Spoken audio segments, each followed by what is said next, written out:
Pues también queremos recibir aquí en la Arena Cañaveralejo hoy el saludo del senador y precandidato presidencial por la Colombia Humana, Gustavo Petro, a quien invitamos a subir al escenario.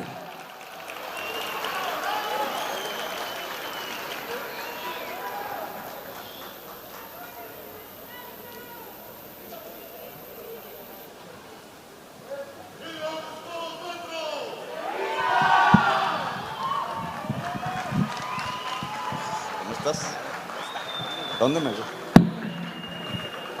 Bueno, tocó ya a lo lejos por la lluvia, pero vamos a presentarle un saludo en primer lugar a la familia del senador Velasco, a su esposa, a su padre, que fue un destacado líder del occidente colombiano del Partido Liberal, a su señora madre, aquí presentes, a las hijas, a los hijos de Luis Fernando y a Luis Fernando mismo, y a todas y todos ustedes por su presencia aquí en este día lluvioso, lamentablemente, aunque la lluvia y el agua son la verdadera riqueza de esta nación. Intentaré hablar breve, no es muy fácil para mí, pero vamos a intentarlo. Yo creo que aún en Colombia se mantienen dos grandes atmósferas políticas: la atmósfera conservadora y la atmósfera liberal, como antaño representaban los dos partidos tradicionales. Pero eso ya no es un bipartidismo. La atmósfera conservadora hoy es dominada, a diferencia del pasado, no por el Partido Conservador, sino por el Centro Democrático, que tiene la hegemonía de lo retardatario del país. Ha gobernado durante este siglo prácticamente y ha condenado a Colombia hoy a una especie de abismo de la violencia, de la desigualdad social y de la pobreza. Todas y todos lo sentimos, no hay que explicarlo. Esa atmósfera conservadora ya no la dirige el partido de Álvaro Gómez Hurtado, sino el partido de Álvaro Uribe Vélez.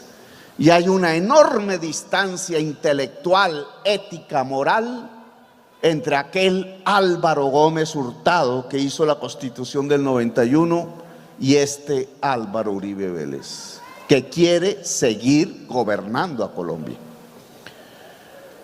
Y al lado existe otra atmósfera, la atmósfera liberal, de pensamiento liberal, que trata de mirar no el pasado sino el futuro, que trata no de mantener las cosas como están, sino de agenciar los cambios y las transformaciones. Pero también, como en la atmósfera conservadora, ha existido un cambio. Ya esa atmósfera liberal y progresista no la dirige como antaño el Partido Liberal de Rafael Uribe Uribe, o de José María Melo, o de los antiesclavistas, ni el Partido Liberal de Alfonso López Pumarejo y la Revolución en Marcha, ni mucho menos el Partido Liberal de Jorge Eliezer Gaitán. Hoy esa atmósfera liberal progresista la lidera el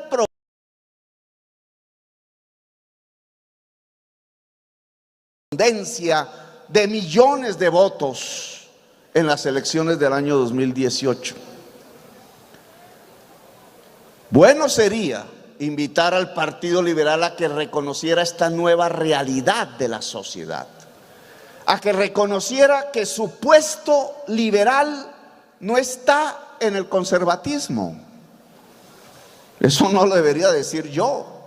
Durante 2 siglos lo repitieron diferentes dirigentes, hombres y mujeres liberales. El papel del Partido Liberal no es cargarle la silla a los conservadores de Colombia, no es cargarle la silla a los retardatarios de Colombia, ni muchísimo menos cargarle la maleta a los violentos de Colombia. El papel liberal es producir las transformaciones y los cambios, y a eso los invitamos. mirando el presente, esta realidad de hoy de la sociedad colombiana, esta voluntad que no existía en el año 2000, ni en el año 2005, ni en el año 2010, de cambio. Que la verdadera palabra que hoy identifica a las mayorías nacionales es la del cambio, no la de conservar las cosas. Ante esta nueva realidad, yo invitaría a todas las personas que se sienten liberales a lo largo y ancho del territorio a unificar el torrente multitudinario que permita volver realidad precisamente el cambio en Colombia. ¿Y qué cambio? Roy decía, pues no es el del comunismo, que nunca se ha planteado en realidad en Colombia.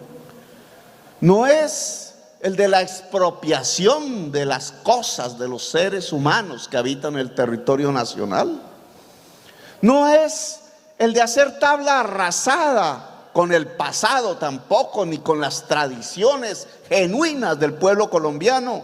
No es recoger a través del odio la venganza, porque de venganza en venganza, lo que hemos construido a lo largo de 2 siglos de historia republicana no es más sino un historial de violencia, de guerra perpetua. No es eso lo que nos aglutina a nosotros. Lo que nos puede aglutinar, y hay que reconocer en Luis Fernando Velasco, que lo conozco relativamente bien durante largos años en el Congreso de Colombia, desde que nos conocimos hasta la fecha, en la mayoría de las circunstancias políticas que hemos vivido en este siglo, hemos coincidido. En algunas no tanto, pero en la inmensa mayoría ha existido un puente común. En Luis Fernando Velasco hay que reconocer, hay un constructor de puentes. A veces yo creo que se equivoca un tanto en eso, porque hay momentos en donde toca tomar posición. Creo que este es uno de esos. Pero esa posición implica también construir puentes. Luis Fernando Velasco se ha caracterizado en el Congreso de Colombia por construir puentes a veces imposibles, por tratar de mostrar un camino a la sociedad colombiana que no es el de la confrontación permanente, sino en la posibilidad del acuerdo. Yo le llamaría a eso el pacto. A veces nos traicionan en los pactos. El pacto no por debajo de la mesa, politiquero, al que están acostumbrados las viejas clientelas políticas de Colombia, que devoraron el Partido Liberal y lo sumieron en una crisis espantosa ante su historia, ante su propia historia, sino los pactos que tienen que ver precisamente y en este momento con las políticas que pueden garantizar la transformación de Colombia, políticas que para ser transformadoras tienen que ver con la democracia, tienen que ver con la justicia social, tienen que ver con reformar la ley 100, que quedó muy mal hecha porque transformó la salud en una mercancía. Tienen que ver con la transformación de la ley 50, que quedó muy mal hecha porque transformó al hombre y la mujer trabajadora en esclavos laborales, sin puestos, sin estabilidad, sin salario real. Tiene que ver con la reforma de la ley de la educación superior, porque la condenó a la desfinanciación y condenó a la mayoría de nuestra juventud a quedarse sin el saber, que es la fuerza motriz de la economía, de la producción, del trabajo del siglo XXI. Muchas de estas leyes están afincadas en un gobierno liberal, el de César Gaviria. Se le conocen como el neoliberalismo. No tenía nada que ver esa reforma liberal, neoliberal, con la que dejó planteada Alfonso López Pumarejo allá en 1936, que que se conoció con el nombre de la Revolución en Marcha y bajo cuyas banderas en realidad murió y fue asesinado Jorge Eliezer Gaitán. Hay una gran distancia entre la agenda liberal de la Revolución en Marcha, que proponía la dignificación del trabajo, que proponía la reforma agraria, que proponía la protección y la industrialización de Colombia, que proponía una democracia progresista, y la agenda que se constituyó en 1990 bajo el nombre de Bienvenidos al Futuro, que es el futuro que proponían y que no era más sino entregar los derechos y las libertades de la ciudadanía colombiana a las libres fuerzas del mercado de unos negociantes que muchas veces fueron mafiosos. El uribismo siguió la agenda neoliberal y ha enterrado este país en la mayor de las incapacidades. El uribismo siguió la agenda de César Gaviria, que hoy es un fracaso nacional. Pues yo invitaría al mismo César Gaviria, yo invitaría al liberalismo que acompañó a César Gaviria, y yo invitaría a este liberalismo joven, al de Luis Fernando Velasco, a volver para plantear la transformación de Colombia a la agenda de la Revolución en Marcha.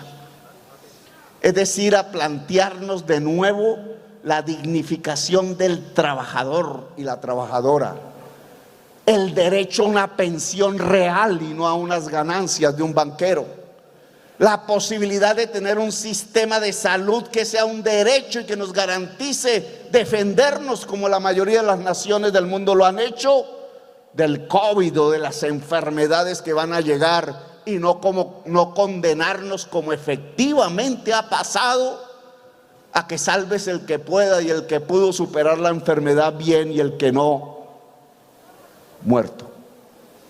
A garantizar que esta juventud que se revela a lo largo y ancho del país y con dignidad y con derecho pueda entrar a una universidad con las puertas abiertas, pública, de calidad y gratuita. A garantizar que tengamos una democracia y a garantizar que tengamos paz. Esa era la agenda de la Revolución en Marcha. López Pumarejo, Gabriel Turbay, Jorge Eliezer Gaitán, y hasta ahí llegó.